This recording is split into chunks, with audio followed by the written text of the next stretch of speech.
I've been listening around the floor here since I came in, and I've listened to a lot of educated people. But how many of you here have education of life? How many of you here have common sense? Because from what I've been seeing for the last number of years in government, you lack all of it. And I do believe an ounce of cop on is better than a stone of brains. And you're going to have to listen. I've been listening to here to saying that people voted for change. Well, they voted for change in Limerick, and they voted for an independent, and I believe I'm the first independent ever to be elected in County Limerick. So that is change. Now, I'm self-employed all my life. I'm from a farming background. And the governments for the last number of years have left us all down. And the new government that will be put in place has to respect rural Ireland and rural Limerick, which I'm here to represent. Excuse me now. You've been talking about building houses. And do you know that there's no infrastructure there to build houses? Only in the cities. There is no infrastructure in rural Ireland. But what there is hundreds of derelict houses that the laws that ye have implemented have stopped them from being refurbished and rebuilt and putting our young people into it and getting them back into our communities. You've closed our post offices in rural Ireland.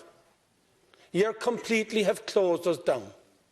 If ye are serious about rebuilding Ireland, ye need to put people in a position that have a business background. You've talked about health, and you've all tried to fix health, and all you have done is made it worse. Until you take control of your hospitals and put a business structure in place, which means that you control the consultants. You make the consultants release patients by 11 o'clock and release the beds. If they're not released by 11 o'clock, they're in for the night until the following day. This means that you have a window, like using a hotel. Your beds are released by 11. They're put back into production by 1. And the nurses on the ground and the people that are on the ground know how many beds they have between 11 and 1.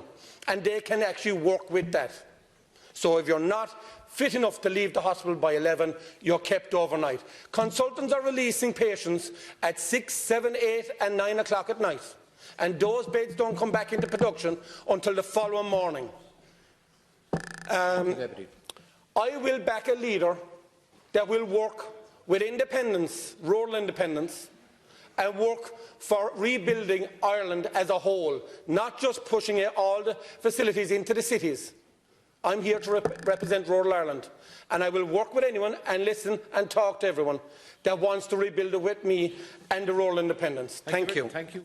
Deputy O'Donoghue is a new deputy from Limerick, and I welcome you here to the House. You mentioned about the education of life. Do any of us have an education of life? I was a solicitor for 20 years. I dealt with clients who were divorcing and separating, custody, access, guardianship, people going through the worst of times. I know exactly what our life is about. Also, you talk about the self-employed. We in Fine Gael are the only party who have actually helped the self-employed. We have increased the income tax credit, I think, to $1,500, and we've also helped with other issues in terms of dental reform. This is a party that looks after people's interests, and you know there is a temptation, I think, and particularly for the new people who I also welcome here today, all of you. But I remember before I came in here, and that was only 4 years ago, thinking, you know, you could have this Pollyanna utopian world. That just simply doesn't exist. We have acknowledged that we haven't got everything right. We have acknowledged that we still have a lot more work that we want to do. But we have succeeded in doing a good majority of the programme for government, and we want to be able to be in a position to do more.